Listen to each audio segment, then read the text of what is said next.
Hi, Craig with LeadershipMentor.com. So this week I want to share with you 5 simple steps to become a successful supervisor. The first one is to identify your success factors. Success factors are those areas you'll be measured on to determine your level of effectiveness and success. Driving success in the wrong areas will keep you busy, but you'll constantly be shifting direction and reacting really to the wrong things.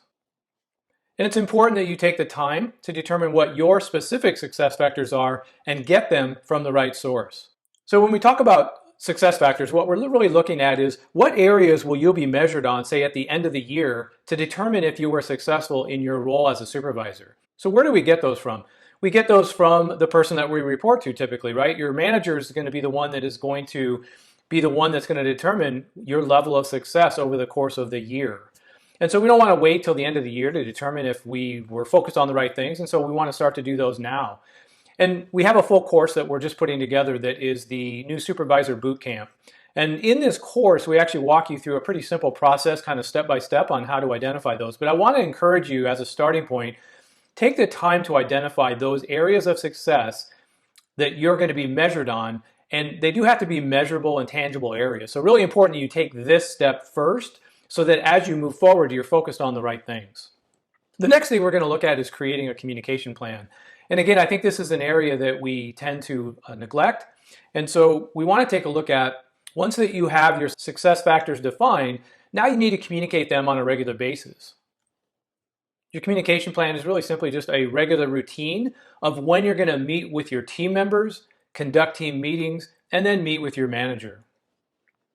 So when you're consistently talking about, measuring, and confirming your success factors, they really become part of everyone's day and not just yours. And so this is really important as a second step, that you look at your communication plan. So that means how often and for how long can I meet with each individual team member one-on-one to specifically allow them to address concerns, ask questions, and that I can help coach and motivate them individually, because they need to be individually addressed, right? Not just as a team. So how often can I meet with my team as a whole so that I can create a sense of community with my team members? And then how often and for how long can I meet with my manager? And this one is very important, obviously, because that's going to be your source of feedback in terms of like how successful are you being. And then the third part is, once we have our success factors, we have our communication plan, we know when we're going to be meeting and communicating on a regular basis. Now it's important that we take this structure and we say, I want to make sure that I am planning, that I'm implementing the success factors that I have into my daily routine.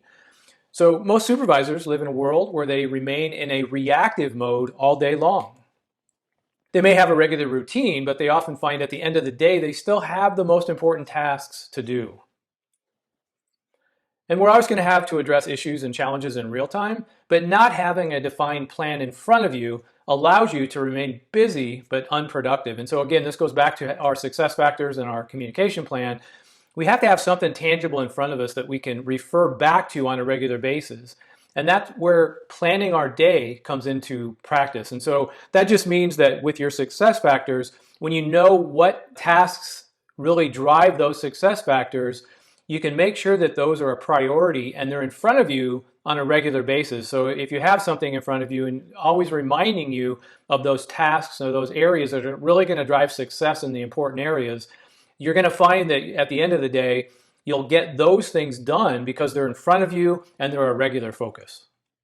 The fourth thing is daily real-time engagement. And I think this one can really be fun for supervisors once you get the hang of how to effectively provide feedback and develop some good coaching skills.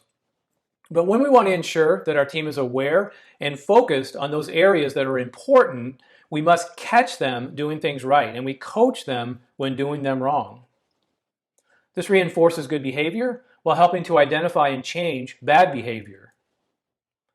So when our interactions happen as close to the behavior as possible, positive change happens much faster. So we can start to drive and change positively what our team members are doing because we're engaging with them on a regular basis, and we're doing this real time. So this means that we need to understand and get really good at providing good feedback, and there's a free course on our website on feedback to help you to do that. But we also need to understand how to effectively coach team members. So that may happen real time, or that may happen in the regular one-on-ones that we're going to have with our team members as part of our communication plan.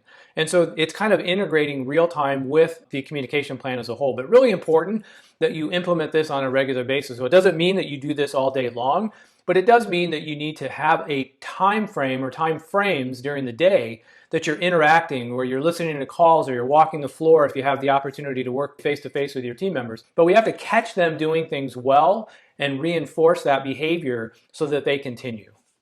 So it's critical that we put in place regular checkpoints to look back and determine if we've remained on track with our success factors.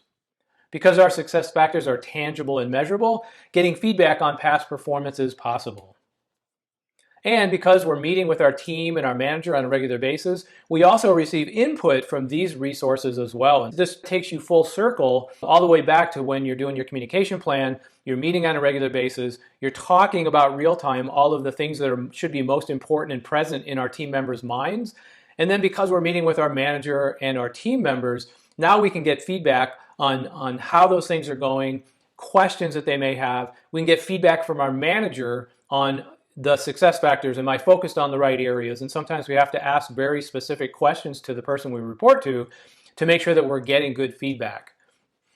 So that's really it. That's the 5 areas that I want you to focus on. Define your success factors, create a communication plan, plan your day, conduct real-time engagement with our team, and then finally, regular review of the day and the week. So hopefully you found that helpful. It's pretty simple, but it's something that I find that most of us just don't do. We don't take the time to go through and create this kind of structure.